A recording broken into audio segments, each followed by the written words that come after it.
Hey guys, tonight we begin with something painful, poetic, and incredibly strange: the justice system of the Aztec Empire. A civilization known for its pyramids, precision calendars, and yes, blood-soaked rituals, the Aztecs didn't just sacrifice people for religion. They also had a legal system, one filled with punishments that were as creative as they were terrifying. So before you get comfortable, take a moment to like the video and subscribe, but only if you genuinely enjoy what I do here. And let me know in the comments where you're tuning in from and what time it is for you.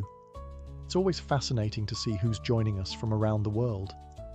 Now, dim the lights.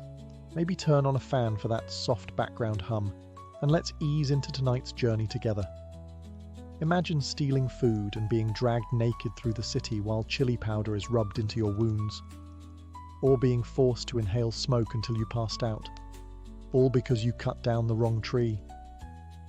These weren't the acts of a madman. This was Aztec law. And in their world, punishment was both performance and policy. So what were some of the strangest, most brutal, and occasionally hilarious ways the Aztecs kept order? Let's begin. When people think of the Aztec Empire, they often picture heart sacrifices, blood-soaked pyramids, and priests with obsidian knives. Not exactly a civilization known for its warm approach to human resources. But here's the thing. The Aztecs didn't just swing blades at anyone who annoyed them. They had a legal system, and it was surprisingly organized. Sophisticated even. Brutal? Absolutely. But not chaotic. Aztec justice had rules, codes, and a structure that would make your HOA jealous. Laws were written into a code known as the Huehuetlatolli, a set of wise sayings and instructions that covered everything from marriage and market conduct to how not to die painfully in public. These laws were passed down through generations, and while there weren't any leather-bound law books, there were judges, actual, specialized officials who took their jobs very seriously. No powdered wigs, just stern faces and an excellent memory for punishment options. And yes, they had appeals courts. You could argue your case to higher judges, though your chances were slim if the community already saw you as that guy who stole the corn twice. Judges were often priests or elder nobles, people considered wise, experienced, and highly trained in the legal traditions. They weren't above taking bribes, sure, but if you were caught bribing them, you could be executed. So really everyone played the game carefully. What made Aztec justice truly unique was its mix of morality and pageantry. Justice wasn't just served, it was performed. Punishments were designed to teach lessons, not quietly behind closed doors, but loudly, publicly, and often with props. You didn't just pay a fine for a crime, you were shaved, painted, dragged, or symbolically transformed into a warning poster with legs. And here's the most Aztec part. Some punishments changed, depending on your social class. Nobles were held to higher standards, and harsher punishments. A commoner might be fined or flogged.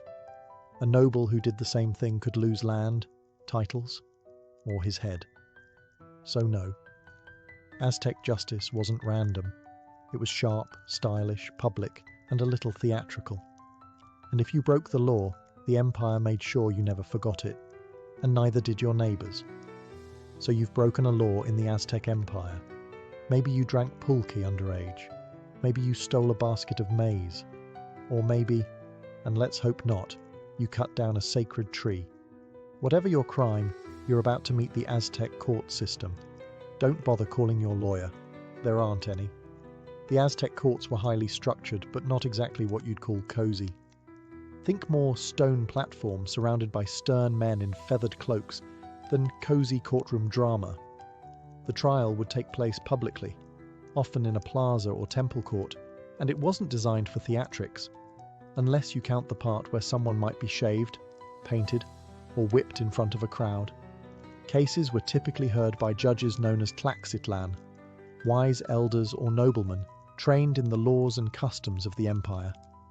They weren't just randomly assigned. They had to study for years, memorize large sections of law code, and learn how to spot a liar from 10 paces away. You didn't argue with them.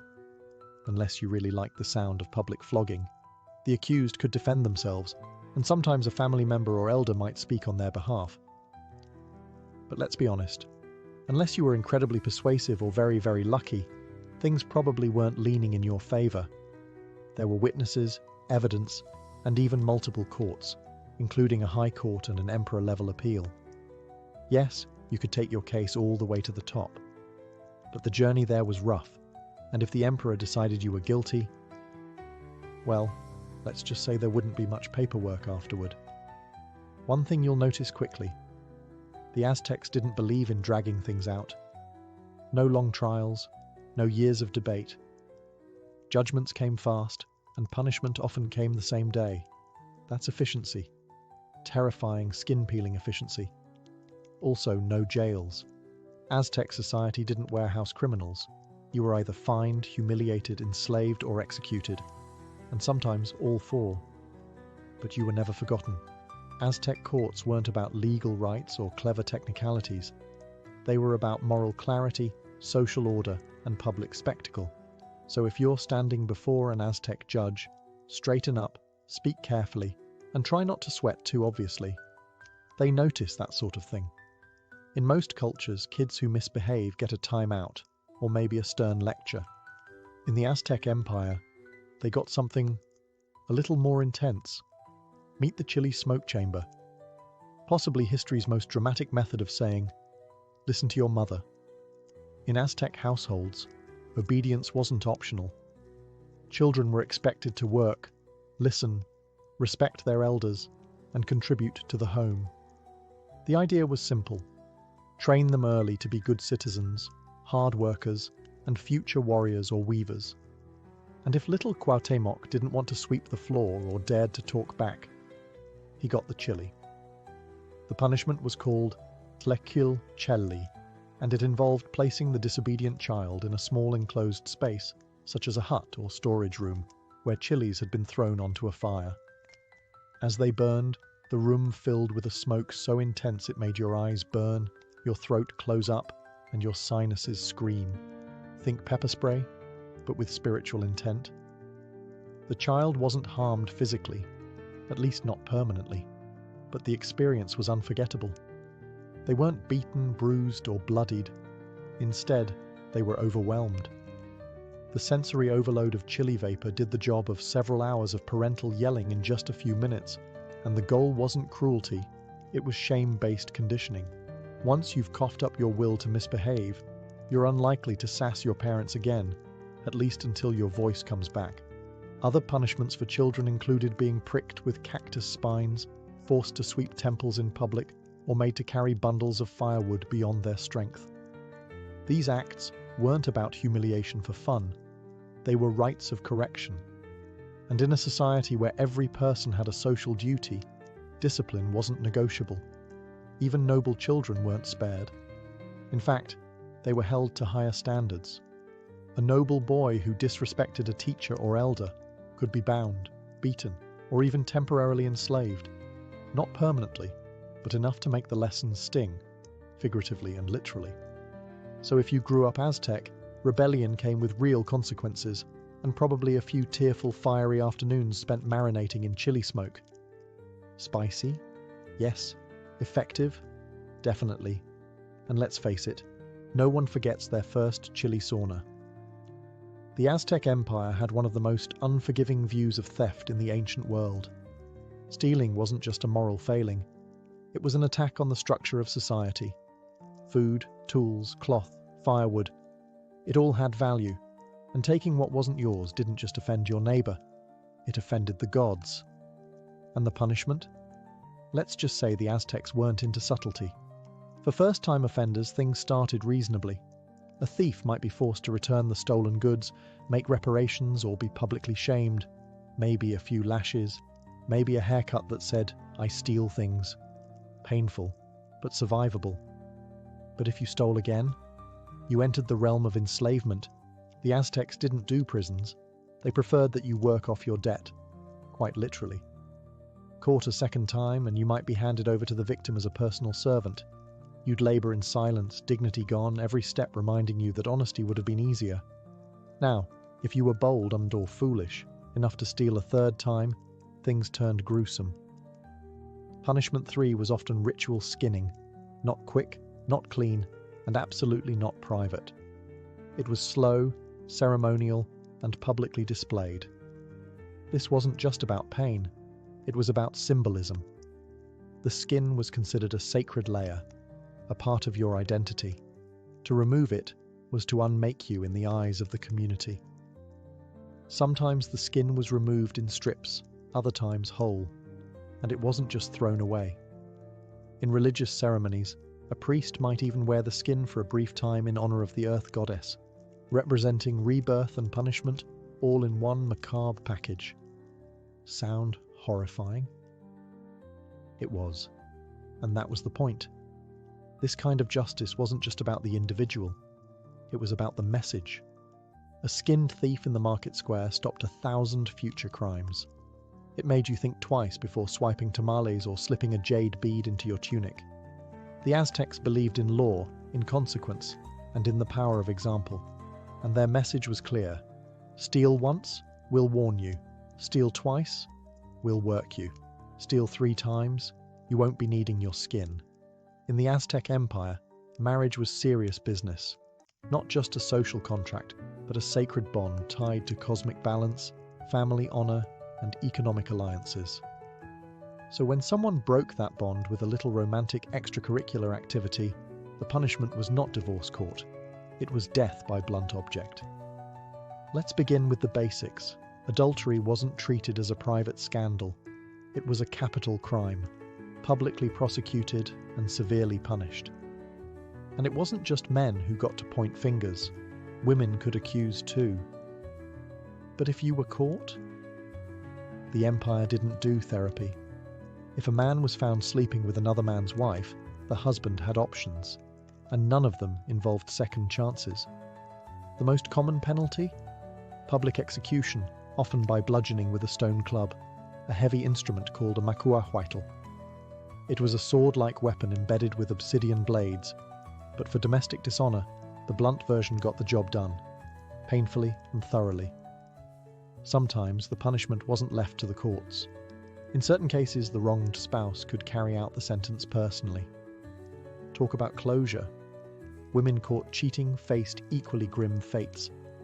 Death by strangulation, stoning, or being thrown off a cliff were all on the table, depending on the region and the exact nature of the betrayal. Nobles, of course, were held to stricter standards, because when the wealthy cheat, it's not just scandal, it's potential dynastic collapse. And let's not forget the drama.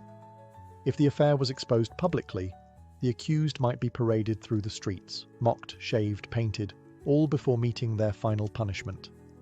Shame was not a side effect. It was part of the sentence. Now, if someone accused you falsely, that was another story. Lying about adultery could get you executed as well.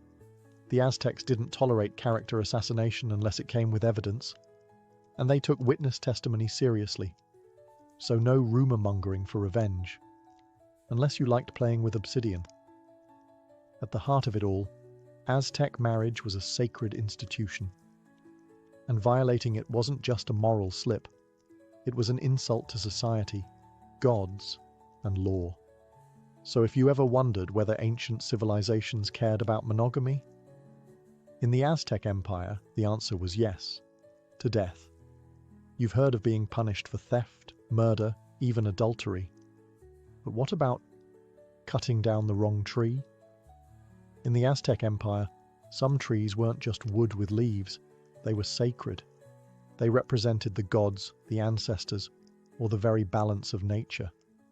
And if you, in your infinite wisdom, decided to chop one down for firewood, well, say goodbye to your house, possibly your dignity too.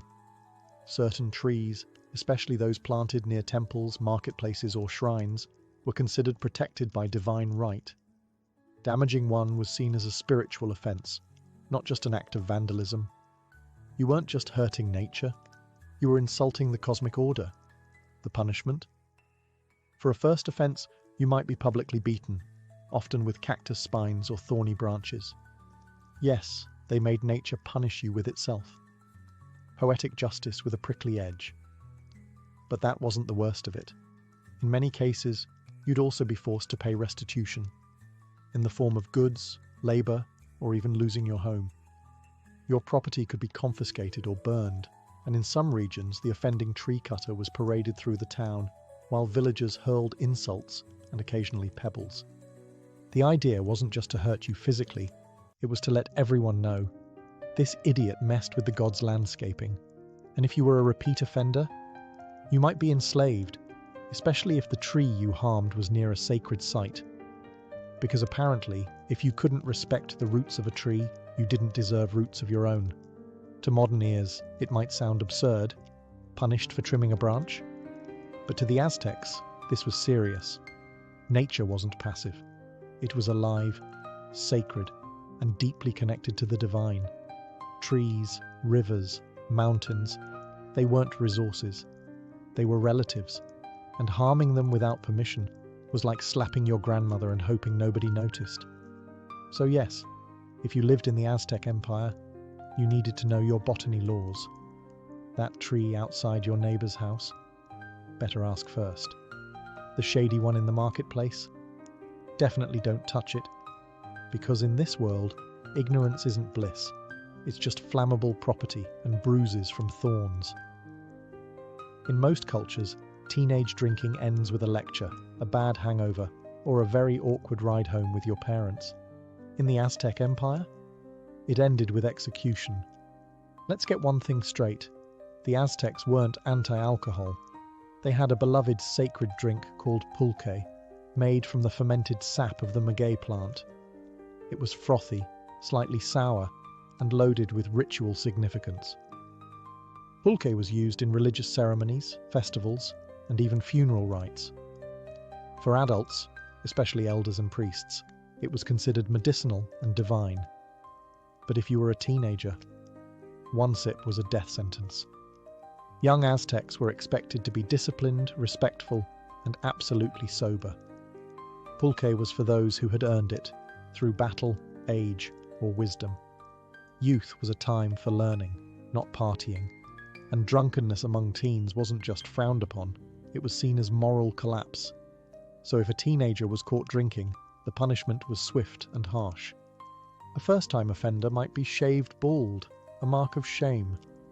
Sometimes they were paraded naked through the streets, while villagers hurled insults or trash. A mobile reminder that good choices are better than fermented ones.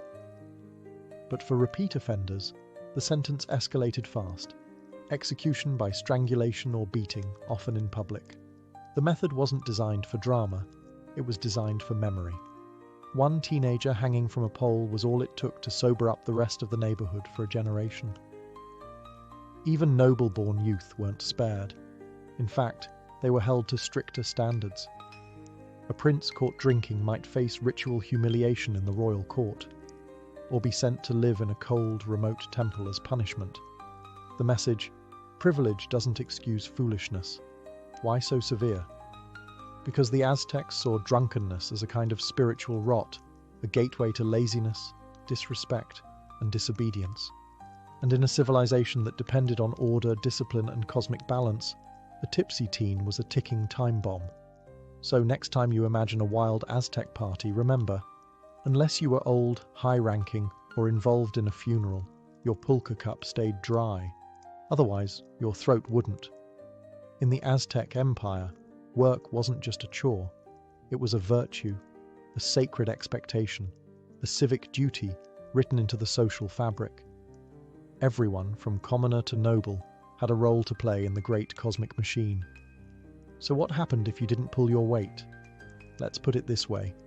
You'd be working again very soon, just not by choice.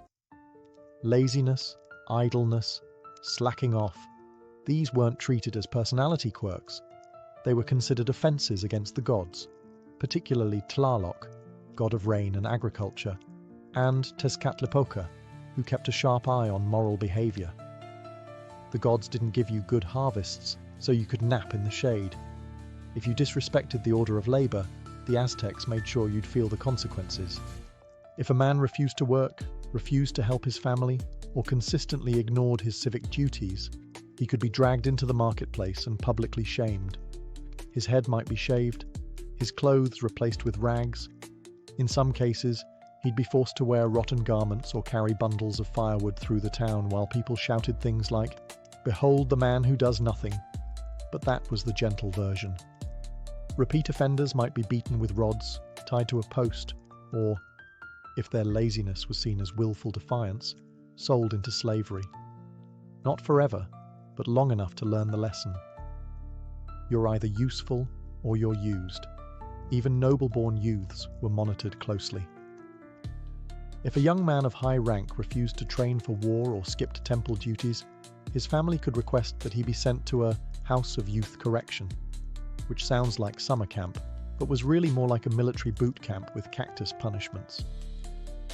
Laziness among women wasn't ignored either. Though women had different duties, grinding maize, weaving, tending the home, they too could be shamed for neglect.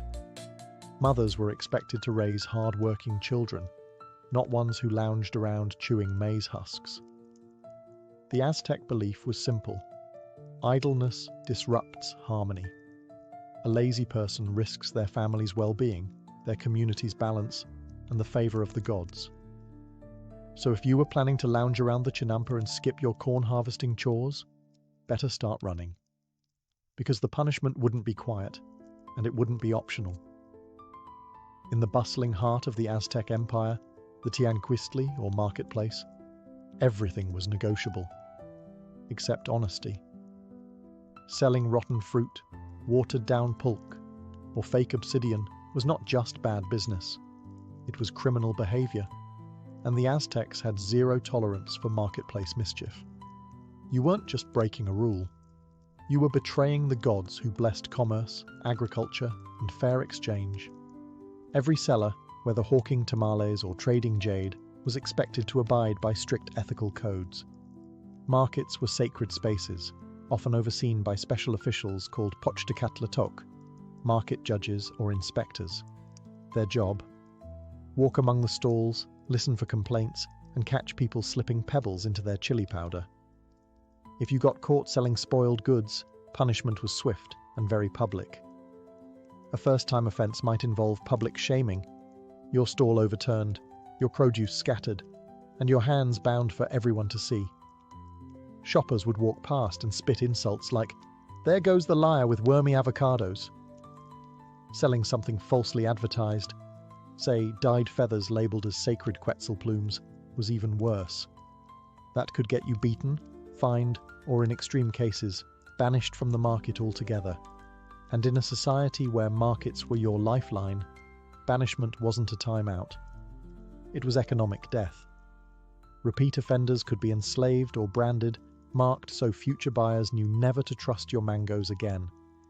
If your fraud caused real harm, like selling toxic herbs as medicine, you might even face execution, especially if the victim was of noble status.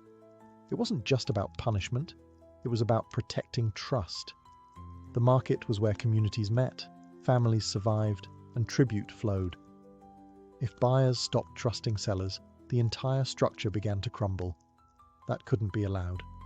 Even sellers of sacred goods, incense, ceremonial textiles, or idols, were watched closely. If a temple merchant was caught selling low-quality items for high tribute prices, they weren't just scamming people, they were cheating the gods. And the gods didn't give refunds, they gave plagues. So if you thought you could hustle your way through the market with a painted corn cob and a charming smile, think again. Because in Tenochtitlan, the phrase buyer beware came with a very sharp edge.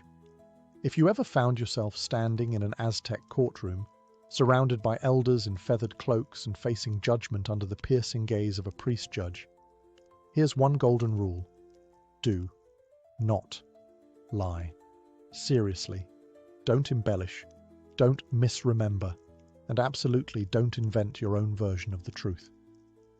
Because in the Aztec Empire, false testimony wasn't just unethical, it was deadly.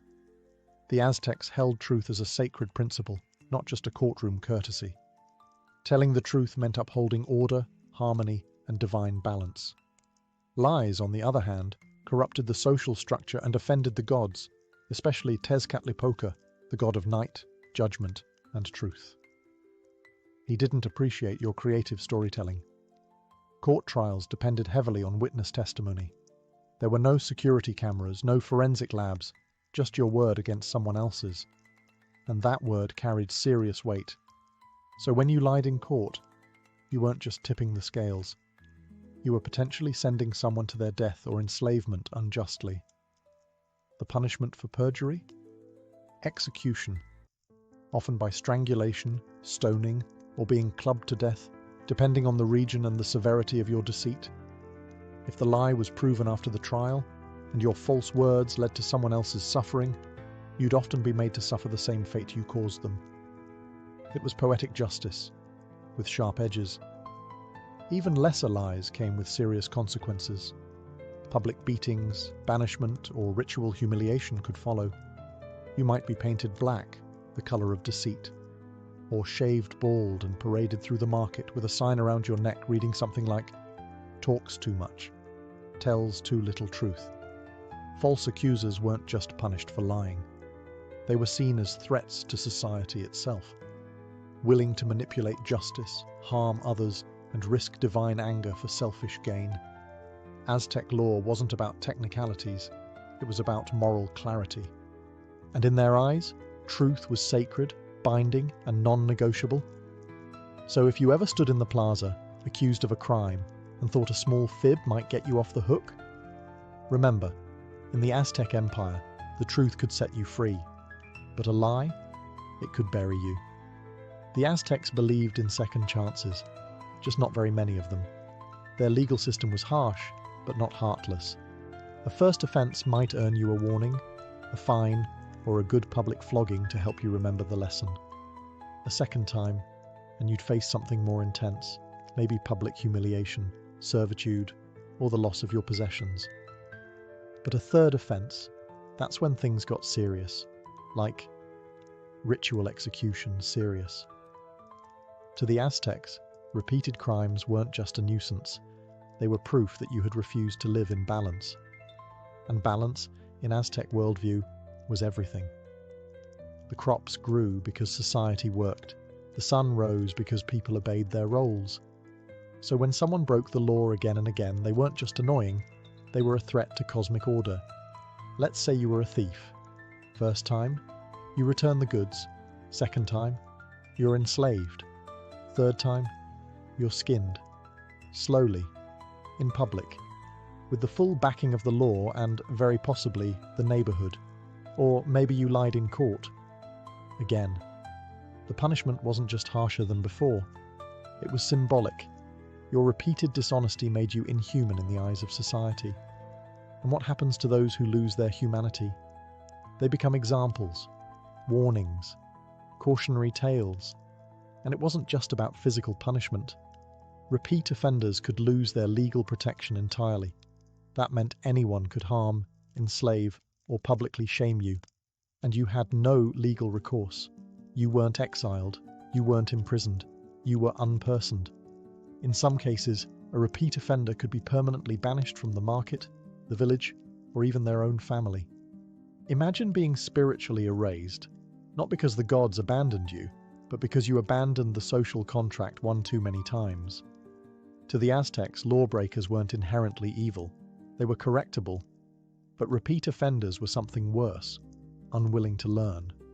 And in a society where justice was public, swift, and divine, the state didn't waste time on those who refused to be rehabilitated.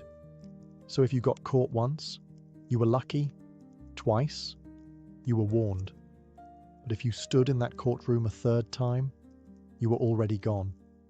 In modern justice systems, punishment often happens behind closed doors, courtrooms, jail cells, private hearings.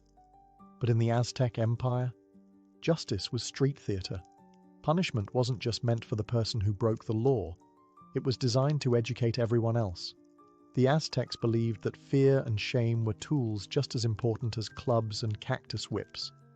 If someone saw your humiliation, they'd remember it long after the pain faded. And they'd think twice before stealing that tamale. That's why almost all punishments, from flogging to execution, were carried out in the open, usually in the center of the community, the plaza, the marketplace, or outside temples. These were the places where people gathered to trade, pray, and socialize, perfect for teaching lessons in full view of your friends, family, and enemies. Imagine this. You're caught lying or stealing. You're dragged to the plaza. A crowd gathers. Your clothes are torn. Your head might be shaved. You're painted with black soot to mark your shame. And then, the punishment begins. A beating, a binding, maybe a good chili smoking in a hut if you're still young and reckless. Children who disrespected elders might be made to carry heavy bundles of wood, barefoot, across town. Lazy workers could be paraded with signs around their necks. Adulterers could be stoned or strangled before a sea of silent, or not so silent, onlookers. Public punishment wasn't random cruelty. It was a ritual of memory. The Aztecs understood human psychology. Pain fades, embarrassment echoes, and that echo kept society in line. There were no prison systems, no lifelong incarcerations. The point wasn't to disappear wrongdoers, it was to transform them, or destroy them, in full view. Even executions were spectacles. A thief might be flayed, not in some dark back room, but in the square where he once sold stolen goods. His punishment became a living parable for every passerby. In Aztec law, privacy was for the innocent. The guilty were meant to be seen, heard, and remembered, not just for what they did, but for what happened next. Because in this world, your real sentence wasn't just death or pain, it was becoming the lesson. In the Aztec Empire, punishment wasn't just about what you felt, it was about what you represented. It wasn't enough for you to hurt. You had to be seen, interpreted, and above all, understood. Because justice in Tenochtitlan wasn't just a legal process, it was a performance. And you? You were the unfortunate star. Let's say you stole something. Food, tools, clothing. If it was your first offense, maybe you weren't beaten. Instead, your head was shaved, your body painted with black soot, and you were paraded around in humiliating clothes. Torn, oversized tunics or rags tied in knots that made you look ridiculous. Not physically painful, but symbolically devastating. Or say you lied in court. You might have your lips stained with charcoal to mark your deceit. Everyone would see it. Everyone would know. It didn't matter if you told the truth later. The stain told its own story. Even colours had meaning. Black was associated with deceit and shame. Red might mark a serious offence. Striped or dyed clothing could be reserved for public punishments. The Aztecs understood that the human eye doesn't forget what it's been trained to fear. Noble offenders were treated no differently. In fact, worse. A noble child caught drunk might be dressed as a commoner and forced to sweep temple floors, a clear inversion of his status. To an Aztec audience, that image was powerful. This is what happens when the privileged dishonor their role. Even punishment tools were symbolic. Being beaten with cactus spines was not just about the pain, it reflected the natural world's judgment. Carrying heavy bundles of firewood symbolized the burden of guilt. A shaved head didn't just look odd, it meant you'd been stripped of social dignity. The message: crime wasn't a private mistake. It was a public rupture, a disruption in the sacred flow of order. And to heal it, society needed not just consequences, but images that endured, living reminders that law and morality were deeply intertwined. In short, Aztec punishment was a play, a visual story designed to be retold through gossip, song, and frightened memory. You weren't just a criminal, you were now a symbol. In most societies, punishment often ends behind bars, time served, walls built, a sentence measured in months or years. But in the Aztec Empire, there were no prisons. Why? Because the Aztecs didn't believe in storing problems. They solved them. Quickly, publicly, and very often, permanently. To the Aztec mind, punishment wasn't about removing someone from society. It was about returning them to order, or removing them from the world altogether. There was no need to feed a prisoner, build a jail, or fund a guard system. Time wasn't the consequence. Shame, pain, or death was. If you stole, you might be enslaved and forced to work off your crime. But you didn't disappear. You remained in society as a cautionary example. If you lied, you wore the symbols of deceit on your body. If you committed a serious offense, the punishment came swiftly, with the community watching and the gods invoked. And if you couldn't be corrected, if you were a repeat offender, a danger to others, or simply defiant, then your story ended. Not behind a door with iron bars, but in the marketplace, the plaza, or the temple steps, with no need for parole. Even noble prisoners, such as captured enemy rulers or high-ranking criminals, weren't jailed. They were housed temporarily in ritual captivity, treated according to status until their scheduled execution or sacrifice. Their time wasn't served, it was counted down. There were, however, small holding rooms, not prisons, but places to detain someone briefly before their punishment. These were sparse, guarded by warriors, and not used for rehabilitation. You weren't sent there to change, you were sent there to wait. This system worked because Aztec law relied on immediacy and visibility. Delayed punishment weakened its impact. Invisible punishment, like imprisonment, robbed society of the lesson. And in Aztec eyes, the lesson was the most important part. So while other civilizations built towers to hide their criminals, the Aztecs built rituals to remind you, break the order, and the consequences will be swift, public, and unforgettable. Because in this empire, they didn't need bars. They had balance. By now, you've probably noticed, the Aztec Empire didn't believe in second chances for long. Their punishments were swift, symbolic, and often painful, and that was exactly the point. Because to the Aztecs, the purpose of justice wasn't rehabilitation, it was remembrance. Every punishment, whether it was a chili smoke sauna, a cactus whipping, or being flayed in the plaza, was designed to etch the crime into collective memory, for the offender, for the bystanders, for the entire community. A culture without prisons relied on something much stronger: fear, shame, and the kind of storytelling that starts with, "You'll never believe what I saw in the marketplace today." And that's what made the Aztec legal system so effective and so terrifying. It forced people to remember, because if you didn't, you might not live long enough to forget. The entire society was wired for moral clarity. Children were taught early that wrongdoing brought not only pain, but spectacle. Adults knew that crime wasn't just a personal failure. It was a cosmic imbalance. The gods didn't want lengthy court cases. They wanted action, and the Empire delivered. But here's the twist. For all its brutality, the system worked, at least for them. Social order was maintained. Markets ran smoothly. Children were respectful. Priests weren't pickpocketed during ceremonies. And if you ever thought about breaking a rule, all it took was one glance at the guy with the shaved head and soot-smeared face limping past you, and suddenly you remembered the rules quite clearly. The Aztecs didn't just punish, they performed morality. Every crime was an opportunity for education. Every consequence was theatre. You learned not by reading a scroll, but by witnessing a punishment you never wanted to experience yourself.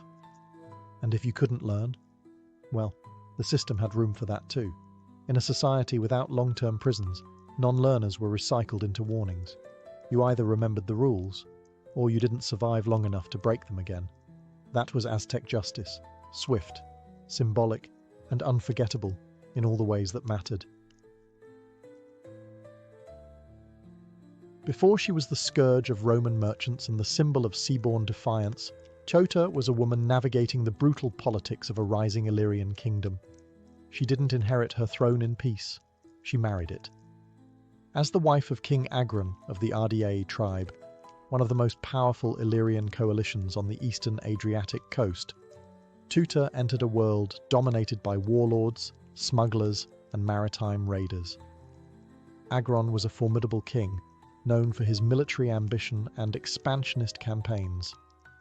Under his leadership, Illyria became a naval force to be feared. But in 231 BCE, his sudden death from illness or perhaps a drinking binge, depending on which ancient gossip you believe, left the throne in a precarious position. And Tutor stepped in, not as a grieving widow, but as the regent commander for her underage stepson, Pinnes. This was not a ceremonial position. Tutor didn't sit behind silk curtains waiting for advisors. She took the reins of power, and more importantly, of the navy. Her rule came at a time when piracy wasn't just tolerated, it was practically a national pastime. Illyrian pirates weren't criminals in the eyes of their own people. They were the backbone of the local economy. They raided merchant ships, demanded tribute, and controlled key trade routes through the Adriatic and Ionian seas. Under Tutor's regency, piracy didn't just continue, it expanded. She encouraged it, licensed it, and defended it fiercely. To her, it was a legitimate form of warfare, and to many Illyrians, it was an honourable profession. Tutor knew what she was doing. In a world where Athens had faded and Rome hadn't yet fully reached across the sea, she saw a vacuum, and she filled it with Illyrian sails. But while she may have had the Adriatic under control, her boldness would soon provoke a power that didn't take kindly to maritime interference. Rome, slowly but confidently expanding its reach, was watching. And as Illyrian piracy bled into Roman trade routes, Tutor's reign would no longer be a local affair.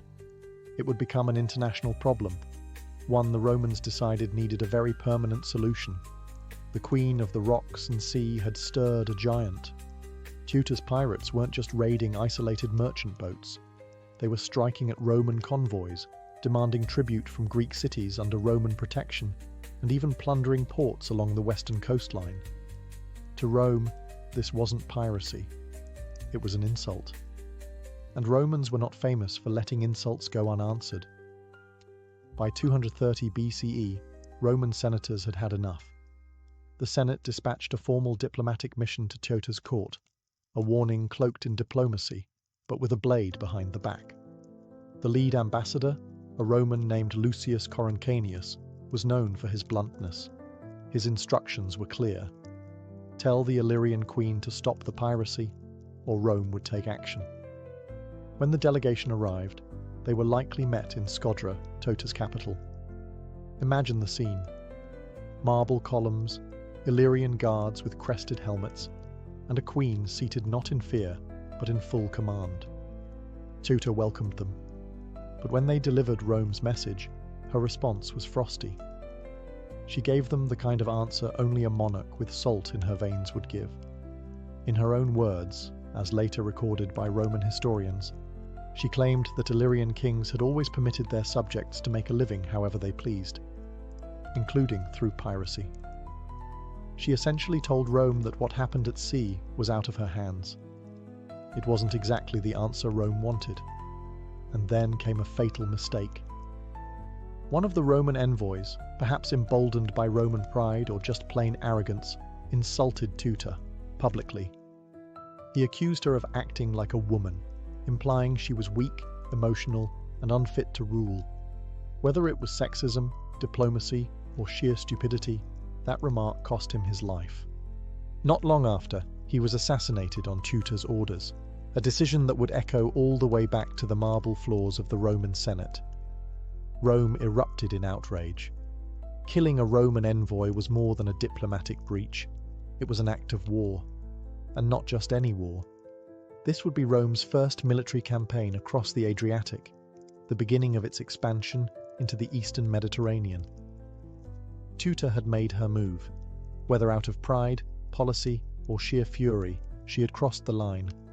Now, Rome was coming, not with envoys, but with legions. The Queen had awakened the Republic's wrath, and there would be no more warnings. Tutor likely knew that Rome's retaliation wouldn't be small, but even she might have underestimated the scale and speed of the Roman response. In 229 BCE, barely a year after the assassination of their envoy, Rome launched its first ever military campaign across the Adriatic Sea. It was swift, organized, and chillingly efficient. 2 consuls were dispatched with over 200 ships, a fleet that dwarfed anything Illyria had seen before. This wasn't a typical raid or a border skirmish. It was a full-scale invasion. Tutor, still ruling as regent and supreme commander of the navy, prepared her forces as best she could. But Illyria, for all its maritime skill and fierce warriors, was a patchwork of tribes. Rome was a machine. The Romans didn't waste time. They first targeted the Greek city-states along the coast that had been bullied or occupied by Illyrian forces. Corcyra, modern-day Corfu, which had been seized by Illyrian pirates, was liberated by the Romans and turned into a naval base. Apollonia and Epidamnus quickly fell in line with Roman protection. The message was clear. The Adriatic would no longer be Illyria's playground. But Tutor wasn't hiding. She sent her fleet out to defend the coasts, and Illyrian pirates continued to strike where they could. Yet the tide was shifting. For every raid they launched, the Romans captured a stronghold. The Roman navy, though new to the eastern waters, was learning fast, and they were ruthless. As Rome advanced, more Illyrian allies began to surrender. Cities that once looked to Tutor for leadership now opened their gates to Rome, hoping for leniency. The loyalty she once inspired as the pirate queen began to fray, especially as Roman soldiers advanced inland, forcing a choice: stand with a besieged queen, or survive. By the end of the year, Roman troops were within striking distance of Scodra, Tutor's capital. What had started as a defiant act, a queen protecting her people's way of life, was rapidly becoming a siege. Tutor now faced a decision no monarch ever wants to make: fight until the bitter end and risk annihilation, or bow to a foreign power. The queen who had ruled the waves now found herself surrounded by enemy sails. Her fate, and Illyria's, hung in the balance. 4. With Roman forces closing in on Scodra and her allies collapsing one by one, Tutor's once mighty influence began to shrink like a receding tide. Her network of coastal strongholds, vital for resupplying ships and launching raids, was crumbling under Roman pressure. The Adriatic Sea, once an Illyrian dominion, now bristled with Roman warships. The Queen of the Sea had lost her sea, but Tutor was no fool. She may have ruled with defiance, but she knew when to bend, especially when survival was on the line. In 228 BCE, facing overwhelming odds, she did what no one expected the proud pirate queen to do. She sued for peace. The negotiations were humiliating by design. Rome wanted to make an example of her. They demanded she give up most of the Illyrian coastline, surrender key forts, and, most painfully, abandon her beloved navy. Tutor was allowed to rule only a small inland portion of her former kingdom.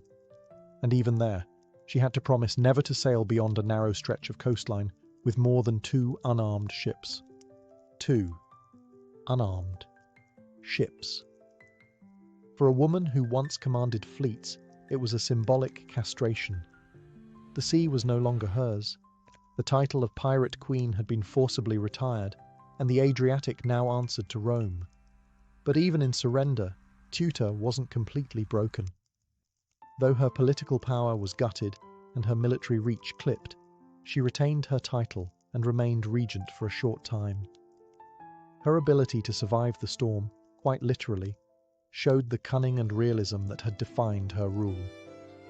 In a world where other rebellious rulers were often executed or dragged in chains through Roman triumphs, Tutor was spared. Perhaps Rome respected her tenacity, or perhaps they feared turning her into a martyr. Still, her influence faded quickly. Soon after the peace agreement, Tutor disappears from historical record. Her stepson Pinnes would eventually rule in name, though always under Roman oversight. Tutor, once a queen with command over waves and warriors, faded into silence. But she was far from forgotten. In Roman memory, she was the first to challenge them on the open sea. And in Illyrian legend, she remained a symbol of resistance.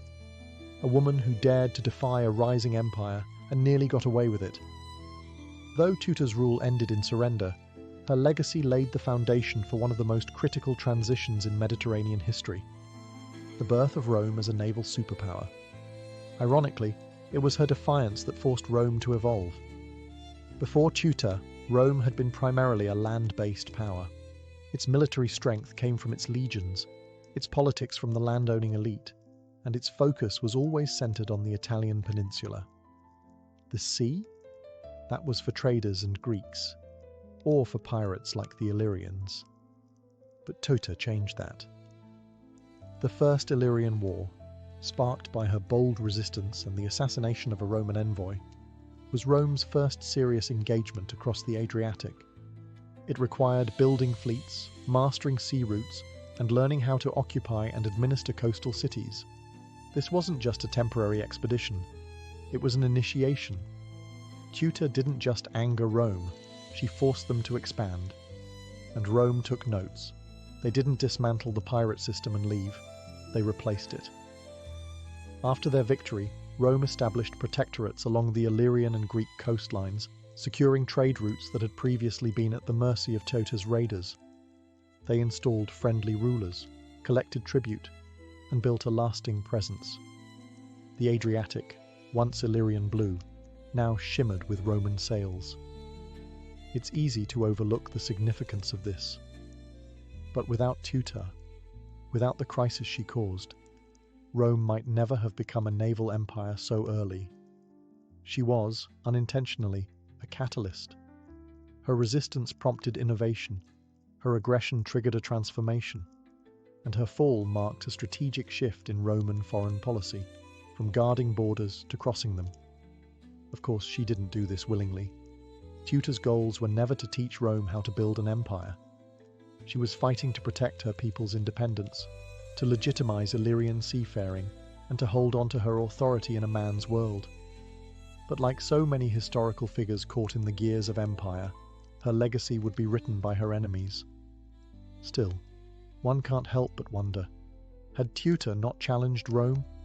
Would the Republic have crossed the Adriatic so soon? Or would it have remained a landlocked empire for another generation? Either way, Teuta's actions had changed the map, and history, ever the trickster, remembers even reluctant revolutionaries. Teuta's story isn't just about pirates and power struggles, it's also about gender. She wasn't simply a ruler. She was a woman ruling in a brutal, male-dominated world, where command was usually earned on horseback or through bloodline, preferably both. And yet, here was Teuta, commanding fleets, making diplomatic decisions, executing envoys, and triggering international wars. The ancient world wasn't kind to female leaders. When women ruled, chroniclers, especially Roman and Greek, often resorted to caricature. Cleopatra was seductive, Boudica was wild, and Teuta, she was dangerous and irrational, at least according to Roman historians. Take Polybius, for example. He describes Teuta as a woman with a natural weakness of the sex. That line alone tells you what she was up against. Roman writers simply couldn't accept that a woman had provoked their republic into war and then held her ground for more than a year, so they chalked it up to female emotion, not political savvy. But let's cut through the ancient propaganda. Teuta didn't rise to power by seduction or scandal. She did it through strategy and survival. She inherited a fragile throne after her husband's death and managed to maintain it in the middle of political chaos. She didn't inherit peace. She inherited piracy, tribal rivalries, and hostile neighbors. And she wielded those elements like weapons. Was she ruthless? Probably. So were most rulers of the time. Her execution of the Roman envoy wasn't an act of hysteria. It was a calculated, if risky, political message. She was defending Illyrian sovereignty the only way she knew how, by force. And consider this, Teuta wasn't overthrown by her people. She wasn't betrayed in a coup or murdered in palace intrigue. She lost because Rome had overwhelming force. That's it. Her people didn't rise against her. In fact, some of her followers resisted Rome long after she surrendered. Teuta's reign, short as it was carved her name into a world that rarely made room for women in power. She stood toe-to-toe with the mightiest republic of the time and forced them to take her seriously, even if their historians tried to write her off. She was a queen in war, a ruler in crisis, and a woman who made the ancient world nervous. Though her reign ended in a humbled peace, Tuta's story refused to vanish beneath the waves. Centuries after her last ship was grounded and her voice fell silent, legend still whispered her name along the Adriatic coast.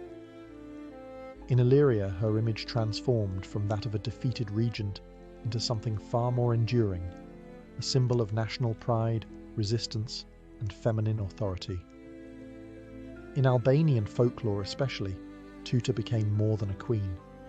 She was the defiant matriarch of a people, standing alone against the rising tide of foreign domination.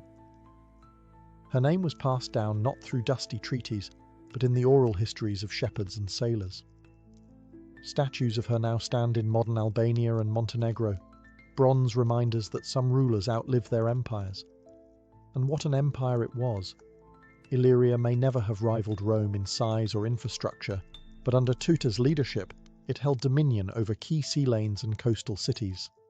She ruled during one of the last periods when Illyrian identity remained politically independent. After her fall, Rome began a slow, relentless assimilation of Illyrian culture, language, and governance. Tuta's surrender marked not just the end of a war, it marked the beginning of the end for Illyrian sovereignty. But while Rome buried her kingdom under provinces and prefectures, Tuta's memory survived. Her reign, brief though it was, became a rallying point for future generations seeking inspiration. In the 19th and 20th centuries, as Balkan nationalism surged and countries like Albania began to forge new identities from ancient roots, Tuta was revived not as a tragic figure, but as a hero. Textbooks praised her courage. Streets and schools bore her name. She wasn't just a queen anymore. She was an ancestor of defiance.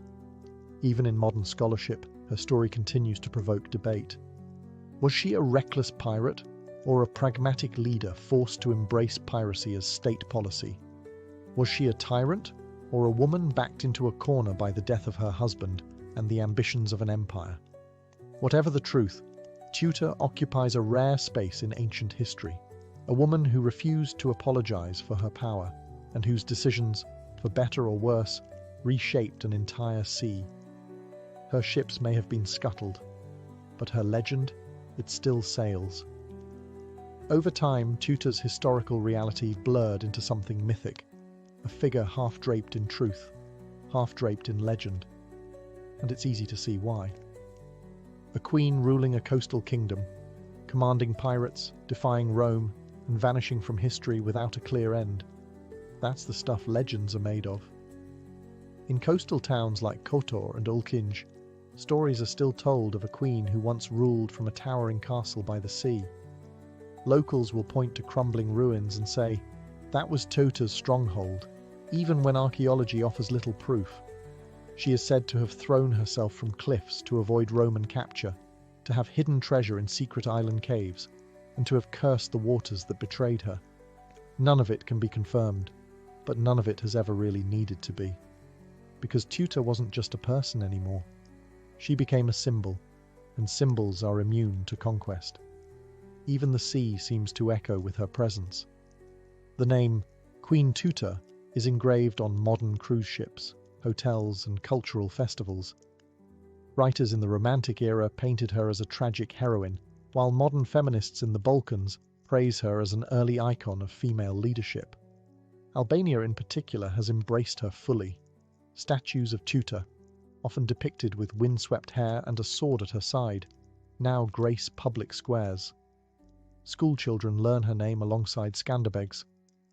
And yet, the real Tuta, the woman behind the myth, remains elusive. We don't know how she died. We don't know whether she ever regretted challenging Rome. We don't even know what she looked like. Her image was crafted by others, often her enemies, and later reshaped by those who needed her as a legend. But maybe that's the mark of true influence, when your story refuses to obey history books. Tutor may have ruled for just a handful of years, but her shadow stretches centuries. She lives on in poems, place names, and whispered tales across the Adriatic coast. The Roman Empire that once tried to erase her is gone, reduced to ruins and textbooks. But Tutor, she still sails in memory. The pirate queen became something greater, immortal. Today, Tutor's name resonates far beyond the annals of ancient history.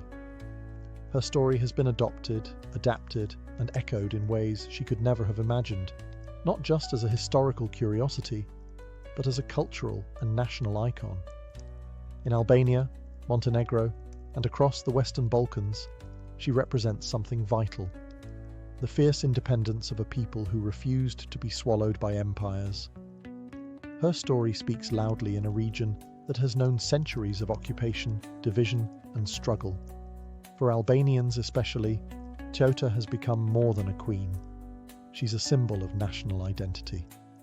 Her legacy has been woven into the cultural revival movements of the 19th and 20th centuries, fueling resistance to foreign domination and inspiring pride in a pre-Roman Illyrian heritage.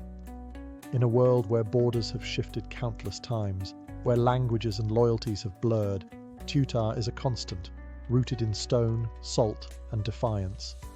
Her name is found everywhere, from naval vessels and passenger ferries to sports teams, businesses, and even a women's football club.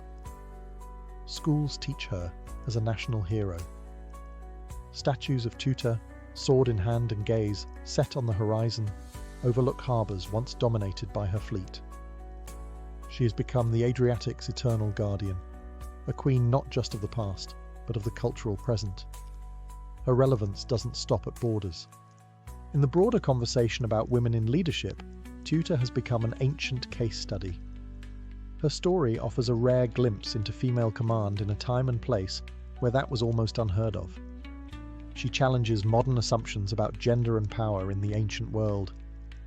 Her name is now cited alongside Cleopatra, Boudica, and Zenobia, women who dared to govern in a man's world and left an empire trembling in their wake. And perhaps that's the most remarkable part, that a woman so poorly documented by her contemporaries, remembered mostly through the insults of Roman writers, now stands tall as a figure of empowerment, sovereignty, and bold resistance. Tutor ruled for only a few stormy years, but her name has weathered centuries, and in every port that still remembers her, every story whispered to a child about the queen who defied Rome, Tutor sails on, not in warships, but in memory. The sea was her kingdom, and the story her lasting throne. In 1803, the United States pulled off one of the most astonishing real estate deals in history. With the stroke of a pen and the exchange of $15 million, President Thomas Jefferson bought a colossal piece of land from France, the Louisiana Territory.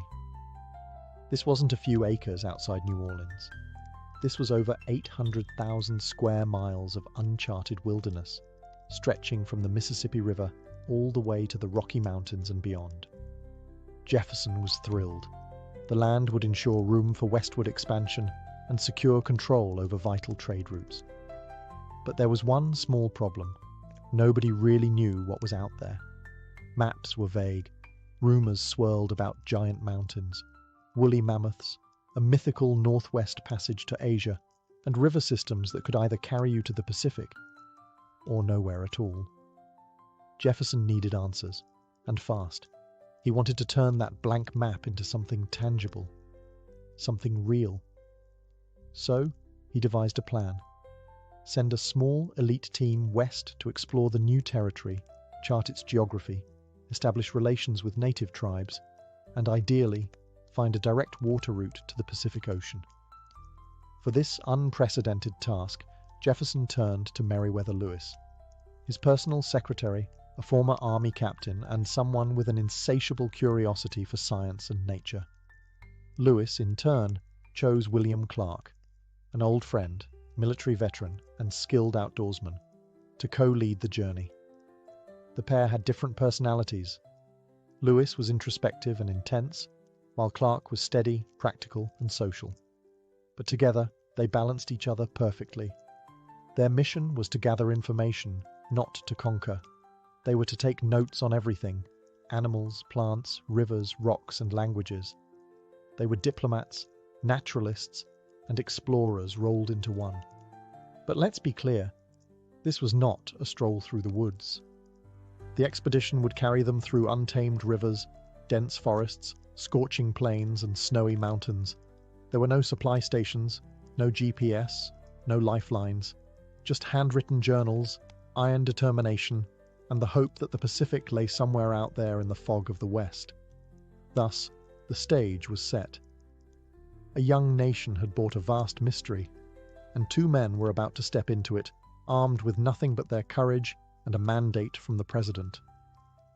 Before they could step into the wilderness, Lewis and Clark needed a team, and not just any band of travelers. They needed men who could row upstream for weeks, hunt their own food, repair broken equipment, fight if needed, and get along in close quarters with no privacy for years. In short, men tough enough to survive anything. This elite group would be known as the Corps of Discovery. In the winter of 1803-1804, the recruitment began. Lewis and Clark set up camp at Camp Dubois, just north of St. Louis, on the eastern side of the Mississippi River. It would serve as their training ground and staging area. They recruited primarily from military outposts, hardy frontiersmen, skilled riflemen, and disciplined soldiers. Most were in their 20s, single, and eager for adventure. Among them were men like George Drouillard, a master tracker and interpreter, and John Ordway, a strict but capable sergeant who helped enforce discipline. Each recruit swore an oath to the expedition. This wasn't just a scouting party, it was an arm of the US government, carrying the hopes of a growing nation.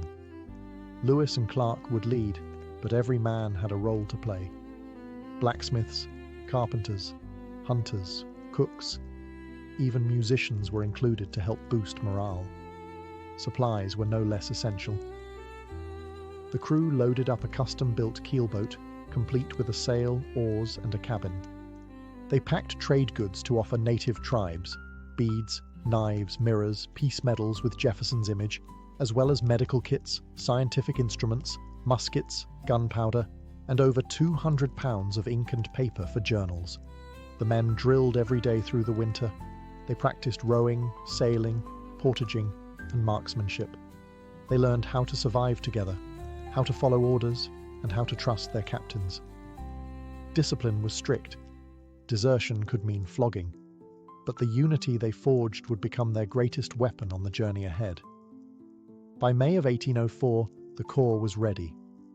Over 40 men strong, they set off up the Missouri River, rowing against the current into a land few Americans had ever seen.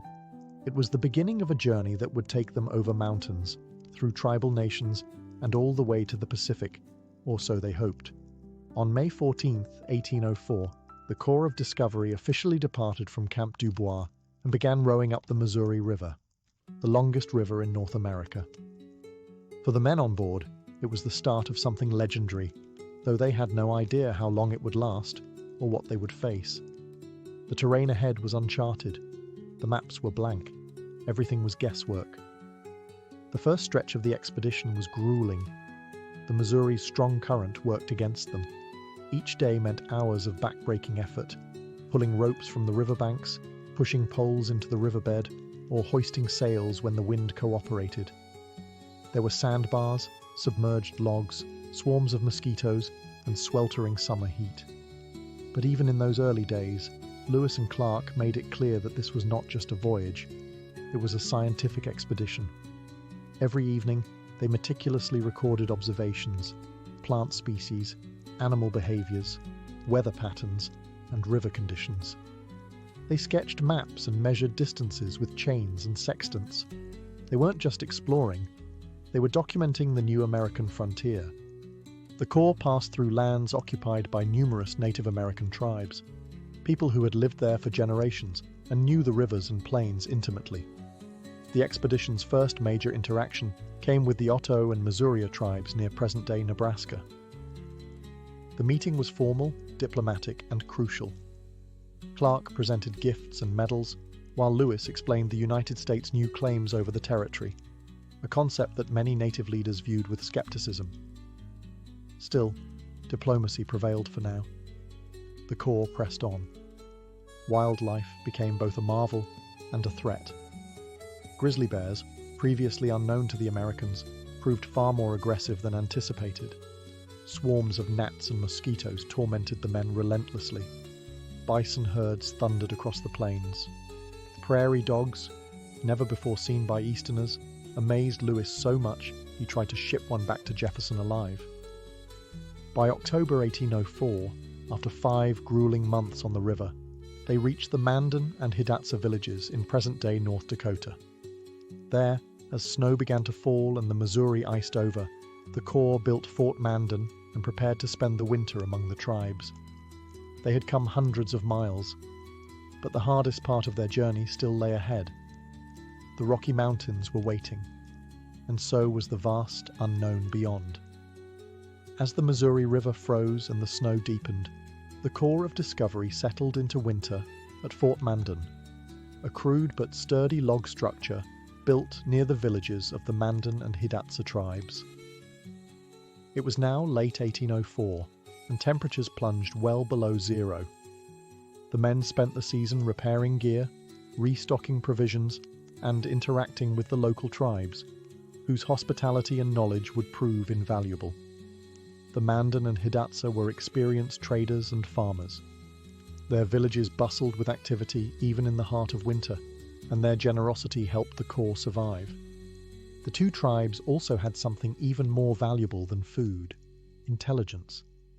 They spoke of mountains ahead, of distant rivers, and of a mysterious tribe called the Shoshone, who lived near the western edge of the known world.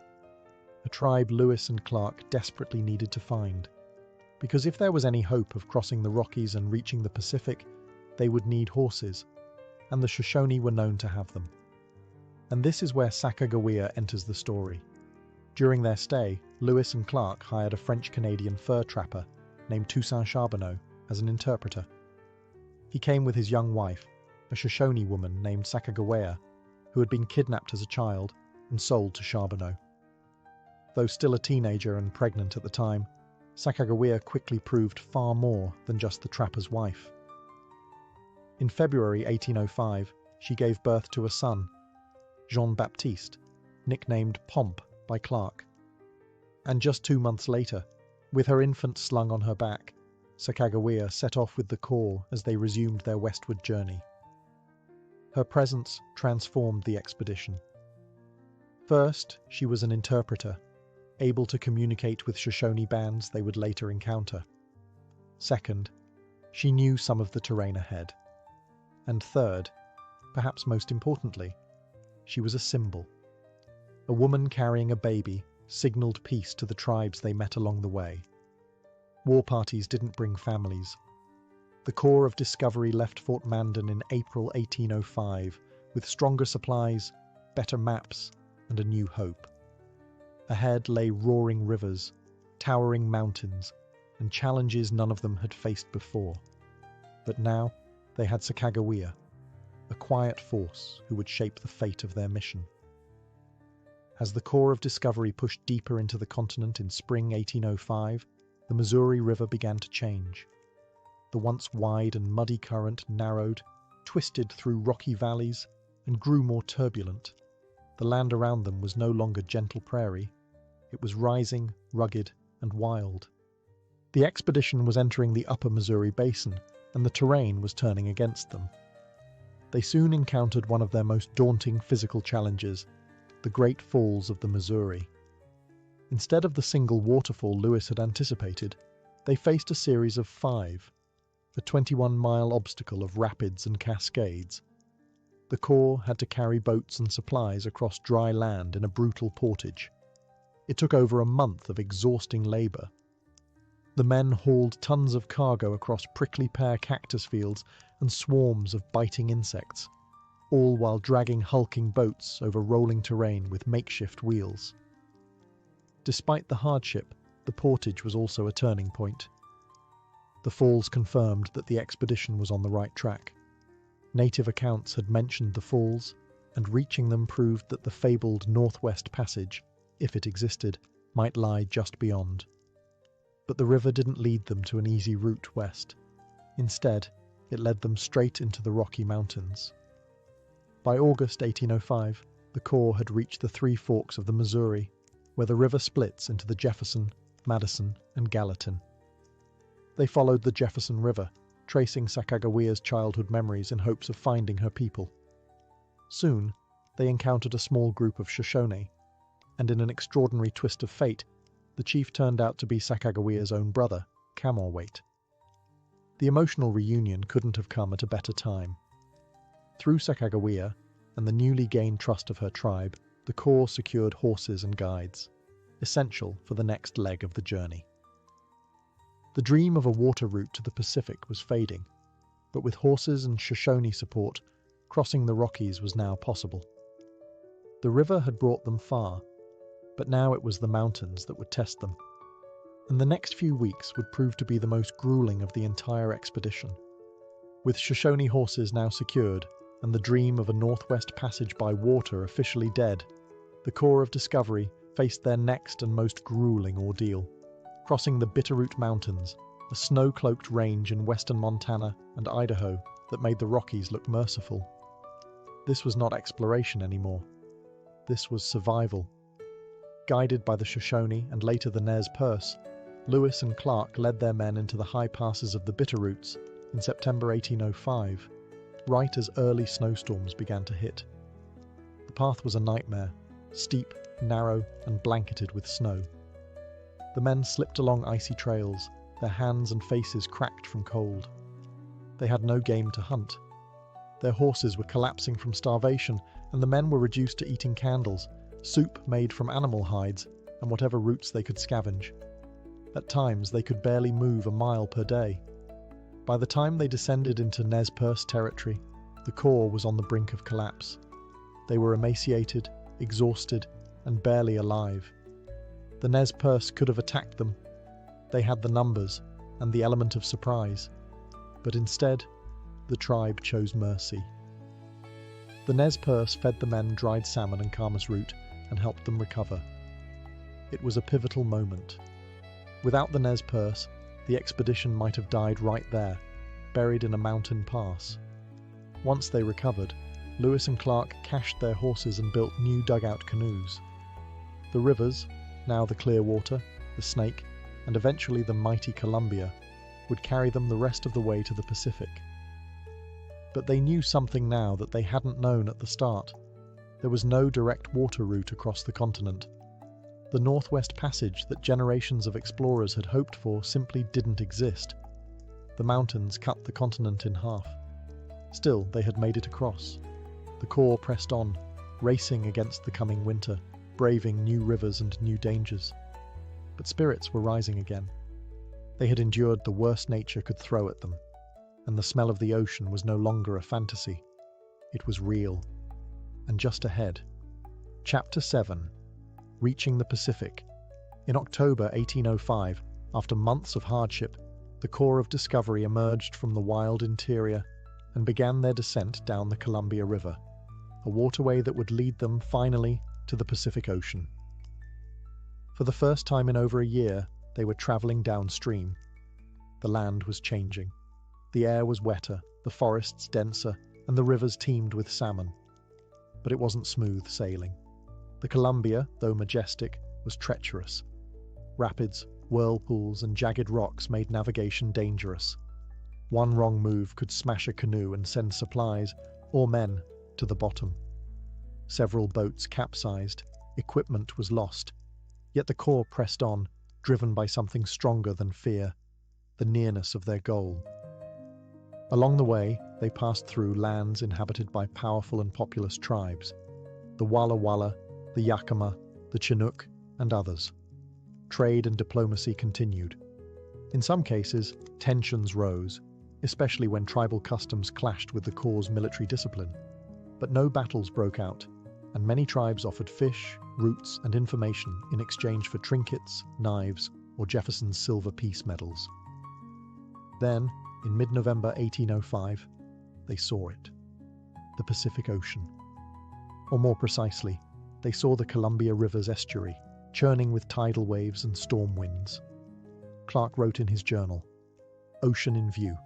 Oh, the joy." They had made it. After more than 4,000 miles, across rivers, plains and mountains, the cause of discovery had reached the far western edge of the continent. But the Pacific didn't exactly roll out a red carpet. The cause arrived just in time for a miserable coastal winter. Rain fell for weeks, winds howled, supplies were low. The men were cold and soaked, food was harder to find than expected, and trading with local tribes proved complicated. The Corps voted, including Sacagawea and Clark's black slave York, on where to spend the winter, eventually selecting a sheltered spot south of the river. There they built Fort Clatsop, near modern-day Astoria, Oregon. They would remain there for the next 4 months, documenting coastal wildlife, crafting maps, and preparing for the long journey home. The mission was half over, but the most perilous part still lay ahead: getting back. Alive. In March 1806, after 4 soggy, bone-chilling months at Fort Clatsop, the Corps of Discovery packed their gear, burned what they couldn't carry, and turned eastward. They had made it to the Pacific, but getting home would be no victory lap. The return trip was every bit as challenging as the journey west. Their supplies were low, their clothes were worn to rags, and the spring rains turned trails to mud. Once again, they relied on the generosity of native tribes to survive, including the Clatsop, Nez Perce, and Walla Walla, trading what few items they had left for food, horses, and directions. Recrossing the Bitterroot Mountains was as miserable as the first time. Snow still covered the high passes, and game was scarce. The men were thinner, hungrier, and more weathered, but more experienced too. What had once been blind guesswork was now guided instinct. After crossing the divide, Lewis and Clark split the Corps into 2 groups to explore more territory on the return. Lewis went north toward the Marias River, hoping to better define the northern boundary of the Louisiana Purchase. His group encountered hostile Blackfeet warriors, leading to the only violent conflict of the entire expedition. 2 young Blackfeet were killed in a skirmish after attempting to steal guns and horses. Clark's group, meanwhile, followed the Yellowstone River, carving new routes and naming landmarks, including the famous Pompey's Pillar, which still bears Clark's name etched into the rock. By late summer 1806, the 2 groups reunited near the Missouri River. Spirits were high. The land now seemed smaller. Landmarks once unfamiliar were now old friends. When they reached the settled edge of Missouri, news spread quickly. They had made it back alive. The Corps returned to St. Louis on September 23, 1806, greeted like heroes. They had been gone over 2 years. Many had assumed they were dead. But they returned with maps, journals, 178 new plant and animal species, and detailed information about dozens of native tribes. They had crossed the continent, and more importantly, proved it could be done. For a young nation still finding its identity, the return of Lewis and Clark wasn't just the end of a journey, it was the beginning of a frontier. The return of the Corps of Discovery marked the end of an epic journey, but also the beginning of its legacy. Lewis and Clark were hailed as national heroes. Their journals were praised. Their maps became the foundation of American westward expansion. They had not found a continuous water route to the Pacific, but what they brought back was far more valuable: a clear picture of the vast, rich, and complex American West. President Jefferson was thrilled. The expedition had fulfilled its mission, and then some. The scientific specimens alone were astonishing. Plants, animals, fossils, even live animals like prairie dogs and magpies were sent to Washington. The detailed accounts of native nations, their customs, languages, and political structures became essential reading for future explorers and policymakers. But for Lewis and Clark, the story didn't end so cleanly. William Clark went on to a long public career. He became governor of the Missouri Territory and superintendent of Indian Affairs. He raised Sacagawea's son, Jean-Baptiste, nicknamed Pomp, and continued to engage with native tribes throughout his life, sometimes as a friend, other times as an enforcer of US expansion. Meriwether Lewis, however, struggled. Appointed governor of the Louisiana Territory, he was plagued by political conflict, debt, and declining mental health.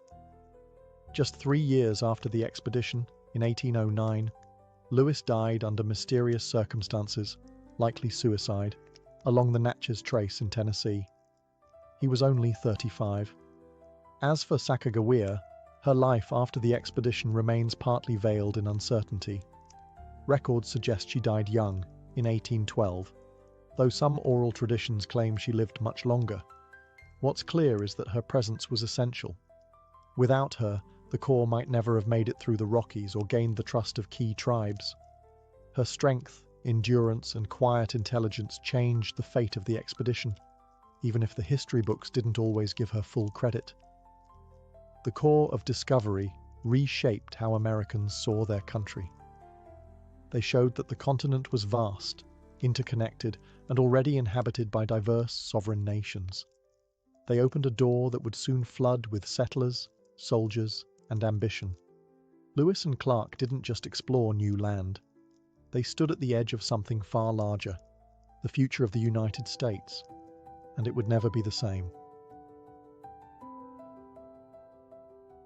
Beneath the thundering footsteps of tourists and the humming life of Istanbul, there lies a world carved in silence. A world that once kept the Byzantine Empire alive, drop by drop. It's called the Basilica Cistern, and if you didn't know to look for it, you might never suspect that under the cobbled streets and clatter of modern life, an ancient cathedral of water still breathes. Built in the 6th century, during the reign of Emperor Justinian the Fair, the cistern is more than a storage tank. It is a palace turned inward. Measuring over 9,800 square meters, it held up to 80,000 cubic meters of water, all hidden beneath the city's foundations. But this wasn't just a pit. This was architecture, elegance, a subterranean marvel crafted with vision and purpose. Justinian ordered its construction following a catastrophic fire and series of rebellions that shook the city. His empire, already scarred by plague and riots, could not afford water shortages, not for its palaces, its public baths, or its citizens. The cistern was meant to ensure survival, to offer Constantinople a secret wellspring in times of siege and uncertainty. But perhaps what makes the Basilica Cistern most breathtaking isn't its scale, it's its style. 336 marble columns, each around 9 meters tall, support the arched ceiling like silent sentinels. Many were repurposed, stolen, some might say, from older pagan temples. Their styles don't quite match, hinting at the improvisation and urgency that accompanied their installation. As you descend the stone staircase and enter the chamber, the temperature cools. Moisture clings to the air. The surface of the water ripples quietly beneath wooden walkways. And all around you, shadows dance across columns bathed in amber light. This was never meant to be seen. Yet it was built with such reverence for form that it rivals any above-ground basilica in grandeur. It's an upside-down cathedral designed not to praise the heavens, but to hold the earth's most essential gift. Above, centuries of war, empire, and religion shifted. But below, in the stillness, in the darkness, the Basilica Cistern waited, hidden, preserved, and ready to be rediscovered by a world that had forgotten what lay beneath its feet. In the heart of ancient Constantinople, water wasn't just a necessity. It was strategy, survival, and sovereignty. The Basilica Cistern was not the city's only reservoir, but it was among the largest and most crucial. Designed to serve the great palace of Constantinople, it was fed by aqueducts stretching miles from distant springs in the Belgrade forest, including the monumental Valens Aqueduct.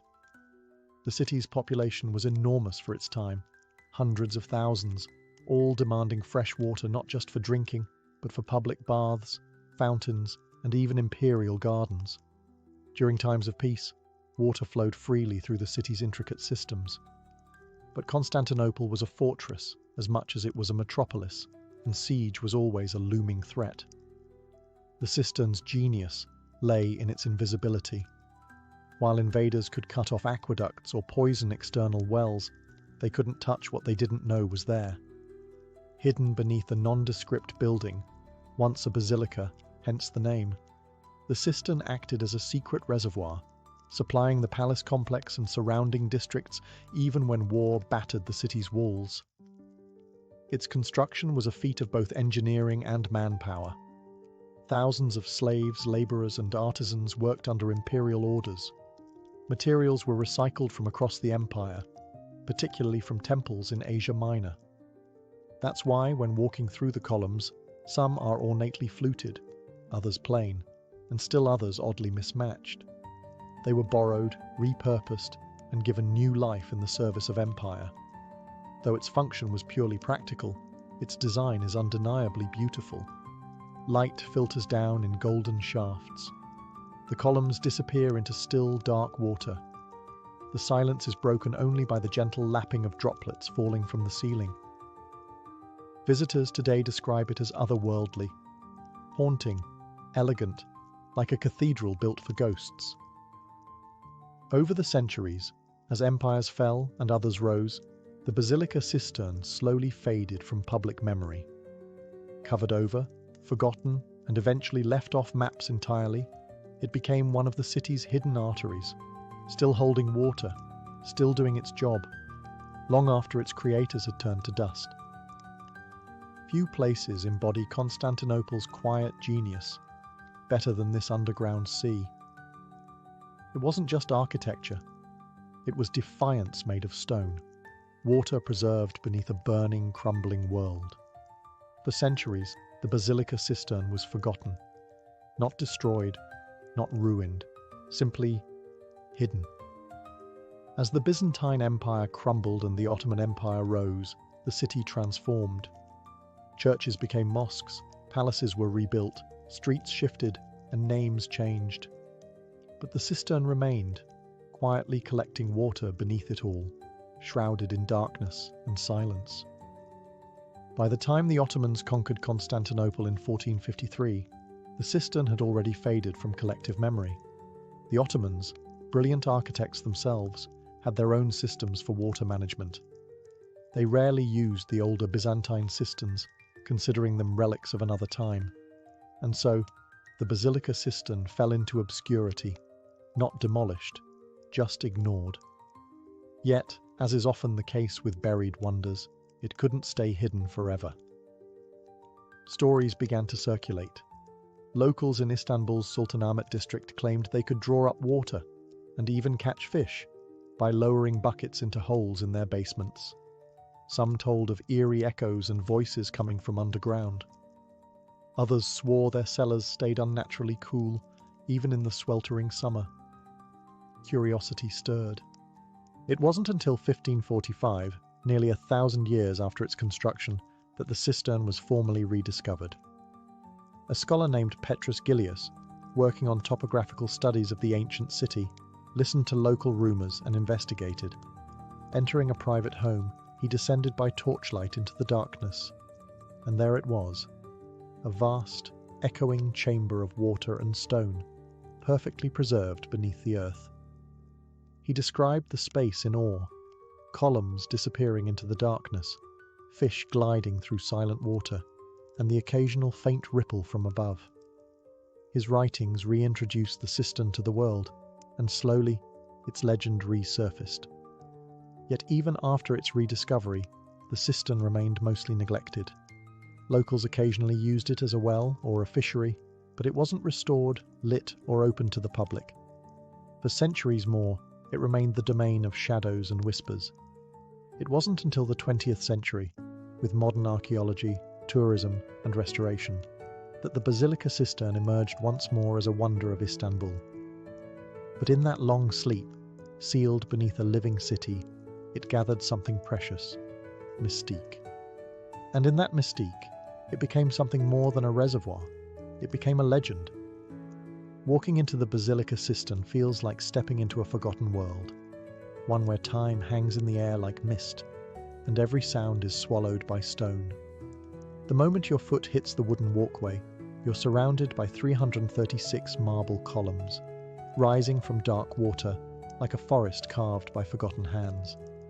Each one stands nearly 9 meters tall, supporting the vaulted brick ceiling above like ancient titans holding up the earth. But these columns weren't made for the cistern. They were recycled, pulled from abandoned temples, palaces, and forgotten ruins across the empire. Roman, Greek, and even pagan craftsmanship converged underground, making the cistern a kind of mosaic, not of colour, but of cultures. Some columns are smooth and plain. Others are ornately fluted, topped with Corinthian capitals. A few are chipped or asymmetrical, revealing their second-hand nature. It's as if each one carries its own forgotten story, divorced from its origin, reborn to hold water instead of gods. The ceiling, made of brick and mortar, forms a web of silent arches. The architecture is functional, yet awe-inspiring. The scale is almost spiritual. The air is cool, damp, and heavy with centuries. Light glimmers on the water's surface, reflecting the pillars and arches in shifting, hypnotic patterns. You can hear water drip from the ceiling, a gentle rhythm that echoes off stone and whispers into the cavern. Beneath the walkways, carp swim lazily through black water, descendants of those introduced long ago. They are the only living souls who've never left. There's a reverence here, not in the religious sense, but in the weight of time. You are surrounded by columns stolen from temples, set by the hands of slaves, forgotten by empires, and now carefully lit for modern eyes. The space is quiet, not because it must be, but because people instinctively fall silent, as if the cistern itself demands respect.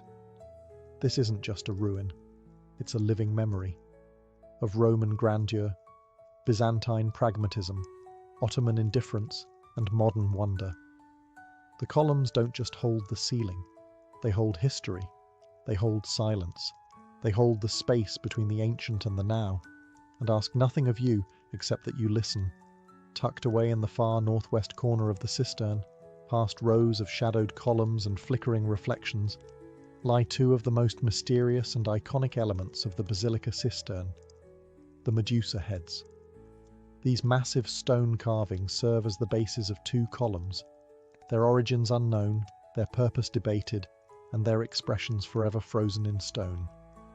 The first Medusa head lies on its side, supporting a column as though casually discarded. The second is even stranger, upside down, her serpent hair hanging downward into the dampness, her face eerily calm. No plaque explains them, no inscription reveals their source. They simply are. Where did they come from? Most scholars believe they were brought from a late Roman temple, possibly dedicated to the goddess Athena, and reused as convenient building material. Another example of Justinian's empire repurposing its past. But the fact that two identical mythological figures were chosen, both hidden in a dark corner of the cistern, suggests something more than random recycling. Medusa, in Greek mythology, was a gorgon, a creature with snakes for hair, whose gaze could turn men to stone. Symbolically, her image was often used as a form of protection, carved on doorways, shields, and floors to ward off evil. Could this be why she was placed here? A protective talisman beneath the surface, guarding the lifeblood of the city? Or is it something more political? Some historians argue that placing Medusa upside down or on her side was a symbolic gesture, a rejection of pagan power in favor of Christian rule, as if to say, the old gods are underfoot now, silent, powerless, but nothing is confirmed. And that's what makes them powerful. The dim lighting that falls on their faces, the sound of dripping water around them, and the way they rest under centuries of weight. It all creates a feeling that they are watching, not malevolent, not angry, just present. They are the unexplained echo in an otherwise orderly space. You come for the columns, you stay for the stillness, but it's the Medusa heads, silent, strange, and submerged, that haunt your thoughts long after you've gone. The basilica cistern is more than an architectural marvel. It is an experience of senses slowed, Step inside, and the modern world blurs. Your eyes adjust to the dim, amber glow. Your ears catch the echo of a single droplet falling from the vaulted ceiling. And suddenly, you're no longer in Istanbul. You're in a space where light, sound, and time drift differently. Sound behaves oddly here. Footsteps don't echo in the usual way. They ripple, bouncing softly off wet stone. Conversations are hushed, not out of etiquette, but instinct. The weight of centuries presses down. Even the fish seem to swim quietly, as if they too respect the silence. Then there's the light. During the day, a few natural shafts filter down from above, pale sunbeams that pierce the gloom like searchlights from another world. At night, or in the deeper corners, modern lighting casts dramatic shadows across the columns, highlighting their rough textures and mismatched forms. Every twist of perspective reveals something new. A different column base, a change in ceiling height, the glint of moisture on a stone face. The still, dark water, only a few feet deep now, becomes a mirror. It reflects the columns above, doubling the height of the space and turning the cistern into a hall of illusions. At times, it's hard to tell where the stone ends and its reflection begins. The surface is occasionally broken by the gentle ripple of a fish or the fall of a droplet, as if the cistern is breathing. Slow, calm, ancient. In modern times, artists and musicians have been drawn here to perform. Its acoustics are unmatched. The hum of a single cello, the slow chant of a voice, becomes otherworldly. The cistern doesn't just echo, it holds sound, like it holds water, long after it's been made. But even without music, the space feels alive, not haunted, but aware. Every arch feels like a gateway, every column a sentinel, every sound a whisper from another era. The basilica cistern isn't just something to see, it's something to feel. A sacred pause beneath the noise of a city, a place where shadow becomes story and silence becomes a kind of song. For centuries, the basilica cistern existed in the margins, a practical space built for survival, later forgotten and then rediscovered. But in the modern age, it has become something entirely different, a symbol of Istanbul's layered identity, a blend of empire and myth, water and stone, east and west. Restoration efforts began seriously in the 1980s, as interest in preserving Istanbul's ancient wonders grew. The cistern had suffered neglect, flooding, and occasional misuse, even serving at times as a dumping ground or illegal fishery. But conservation teams drained the water, reinforced crumbling columns, and installed wooden walkways and subtle lighting. By 1987, it was officially reopened to the public. Tourists began to trickle in, then flood in. What had once been invisible beneath the surface of the city became one of Istanbul's most visited landmarks. Travel magazines marveled at it. Photographers sought its shadows. Writers found metaphors in its stillness. Directors, of course, saw something else entirely: atmosphere. The basilica cistern soon became a cinematic backdrop, lending its haunting ambience to everything from documentaries to blockbusters. Most famously, it appeared in the James Bond film From Russia with Love, 1963, where 007 rows a small boat between the columns beneath Istanbul.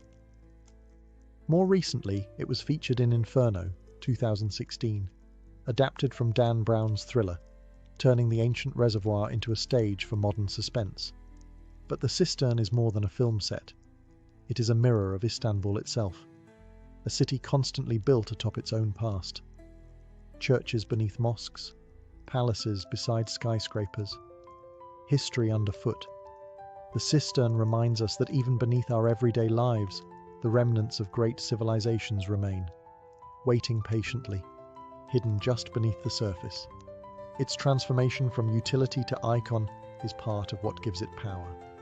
It no longer holds water for emperors, but it holds meaning, for locals, for travelers, for artists. It connects the present to the past without words or ceremony.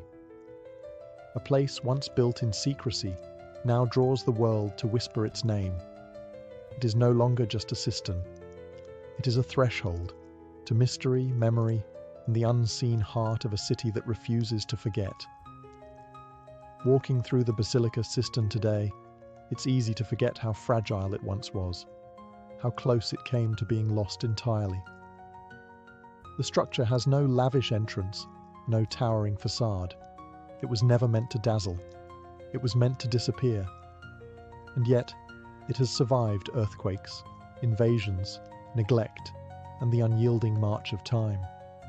But survival doesn't happen by accident.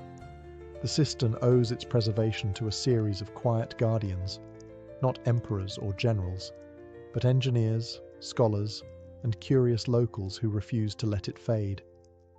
During the Ottoman period, it was unofficially maintained by residents who accessed it through wells and cellars. They may not have known its full scale, but they valued what it offered: cold, clean water, and perhaps a sense of mystery beneath their homes. In the 19th and 20th centuries, scholars like Petrus Gillius and later Turkish archaeologists began documenting the cistern in earnest. They mapped its columns, traced the origin of its marble, and began asking the questions that turned it from a hidden space into a subject of fascination. Their quiet dedication became the first steps toward restoration.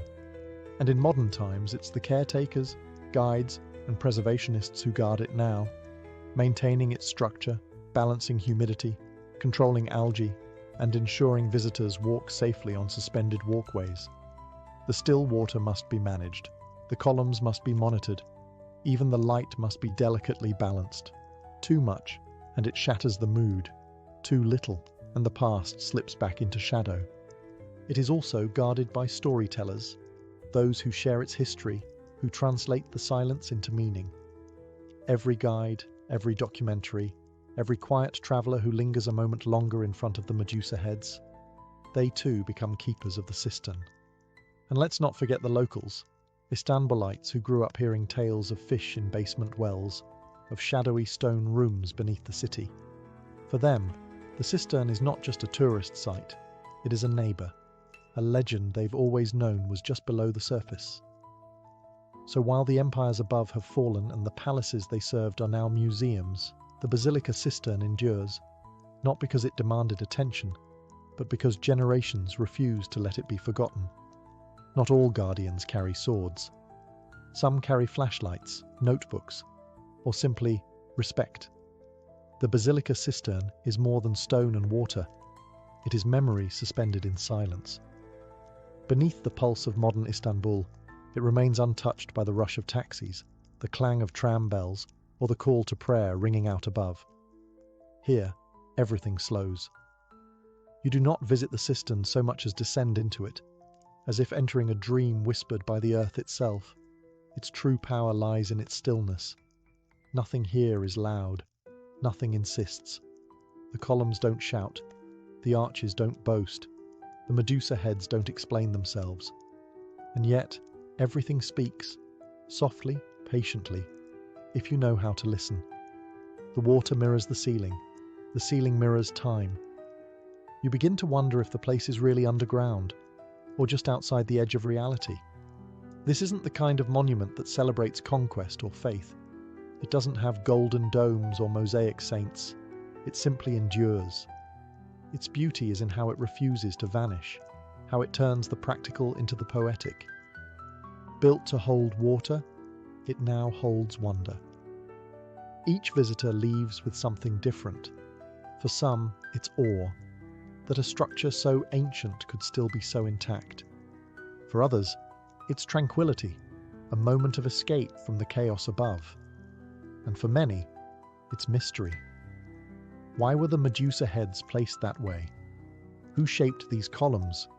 How many forgotten hands laboured in silence to build this place that still breathes today?